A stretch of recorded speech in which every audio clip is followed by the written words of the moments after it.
Que la paz, amor y abrazo de Dios sea con cada uno de mis amigos y hermanos en las naciones. Dios te bendiga grandemente.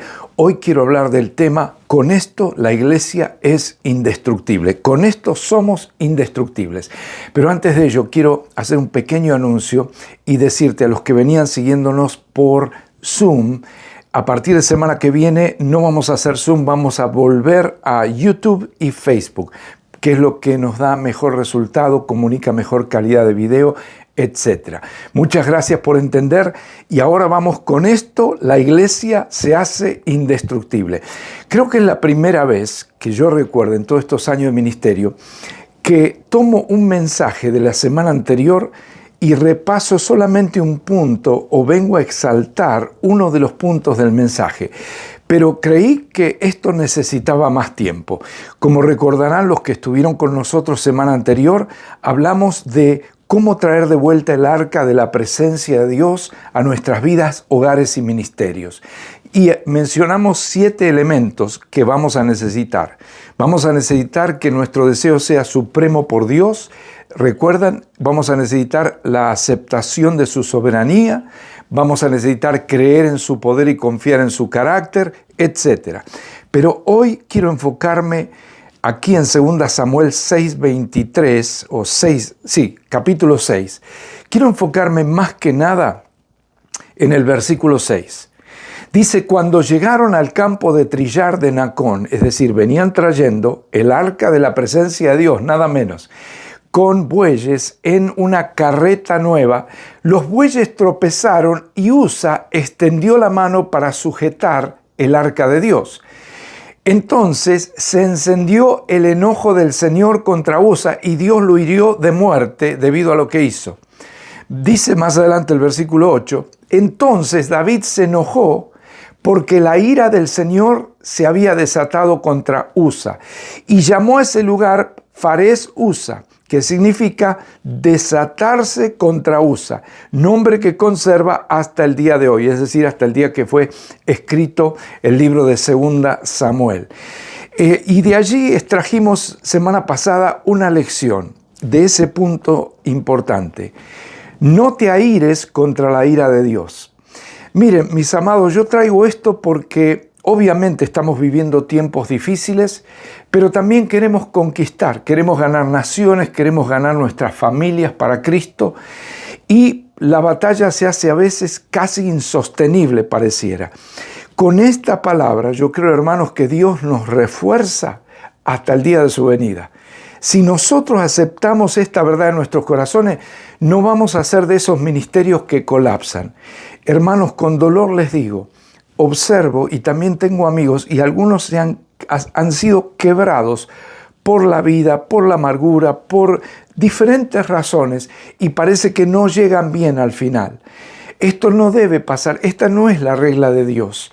El Señor quiere que nosotros lleguemos hasta el último día de nuestra vida adorándole, dándole gracias y entrando a su presencia con honor y con gozo. Porque el que comenzó en nosotros la buena obra, la va a perfeccionar hasta el día de Cristo. Sin embargo, hay gente que se trabó en su vida o se está amargando, se está frenando. Semana pasada hablamos de ese hombre, cómo él se destrabó. Ese hombre, Horacio Spafford, que perdió sus 4 hijas en un naufragio y cuando se enteró de esto, él partió para Inglaterra. Esto fue allí por el año 1873 y en un momento de la travesía, el capitán del barco, que era consciente de la tragedia que este hombre había pasado, lo llamó para decirle, ya estamos pasando sobre el lugar donde se produjo el naufragio, donde fallecieron tus hijas. Mientras Horacio, este hombre de Dios, pensaba en sus hijas, le vinieron palabras de consuelo que llenaron su corazón.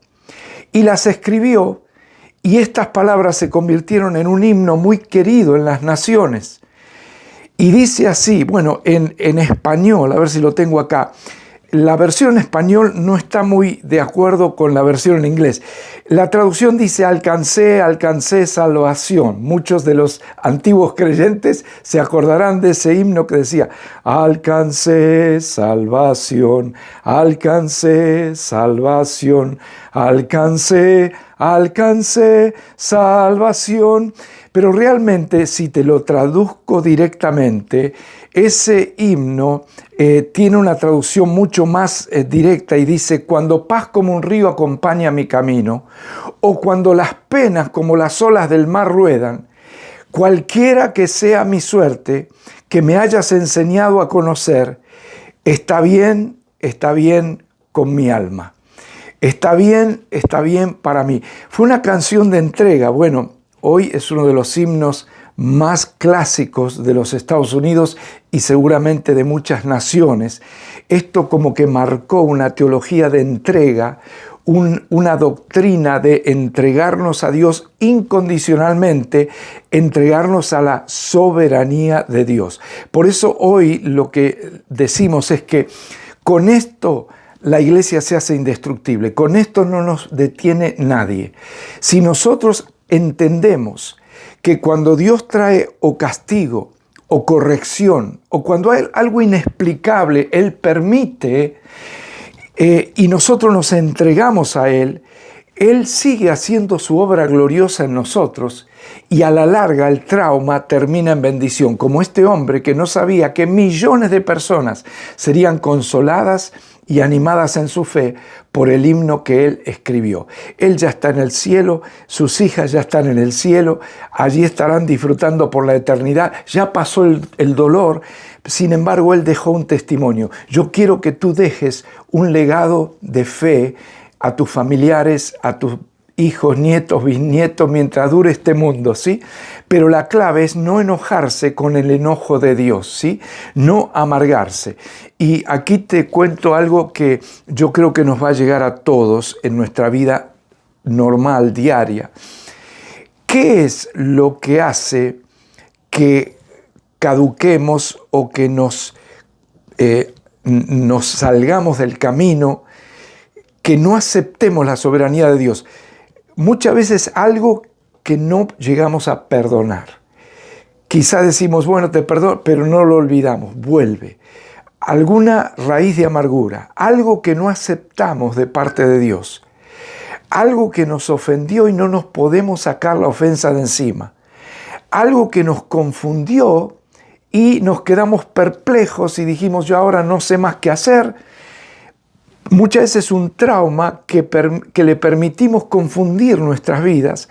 También algo que nos desilusionó o, como dije antes, algo que nos amargó. Hermanos, la clave está en aceptar la soberanía de Dios. Alguno dirá, pero pastor, eso es muy de Antiguo Testamento. ¿Y qué hay del Nuevo Testamento? Y en el Nuevo Testamento es más específico todavía, porque te habla de aceptar el señorío de Cristo. Ese Dios que es soberano vino como Jesús a nuestras vidas y ahora el Señor se ha entronado en nuestros corazones. Entonces, más que voluntad propia, queremos hacer la voluntad de Dios, queremos rendirnos a Él.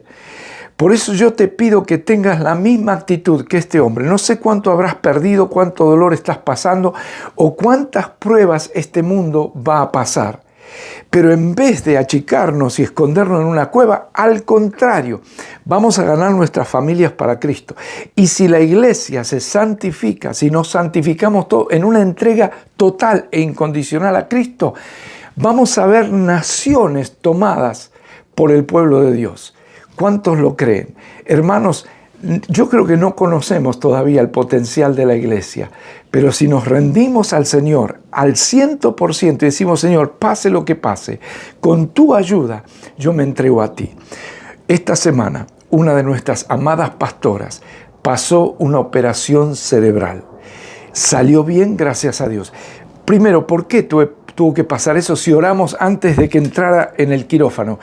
Esto te lo voy a explicar en el cielo. Allí nos vamos a sentar al lado de alguna galaxia y podemos charlar y te lo explico o tú me lo explicas a ti, porque no entiendo. Sí comprendo esto, que esta mujer, cuando salió de la operación, a los poquitos minutos, ella grabó videos, grabó audios y comenzó a dar testimonio y a animar a otros. Y sonreía. Y la verdad no se ve tan mal después de una operación que la pelaron, tiene ahí la venda, pero allí está porque está llena de fe, está entregada a Dios. Es un ejemplo como este hombre Horacio Spafford, que entregó todo su dolor al Señor. Y hermanos, así nos quiere Dios, porque con esa valentía, con esa osadía y con esa entrega, vamos a ganar nuestras familias para Cristo hasta que no nos quede ni un familiar para convertir. Y luego nos vamos a hacer más fuertes y más valientes y vamos a querer tomar ciudades y naciones para Cristo. Con esta palabra te dejo, que el Señor te bendiga, no dejes que ningún naufragio arruine tu vida. Busca detrás del trauma el testimonio que Dios te va a dar para que bendigas a muchos, quizá miles, quizá millones de personas. Dios te bendiga. Con esto somos indestructibles.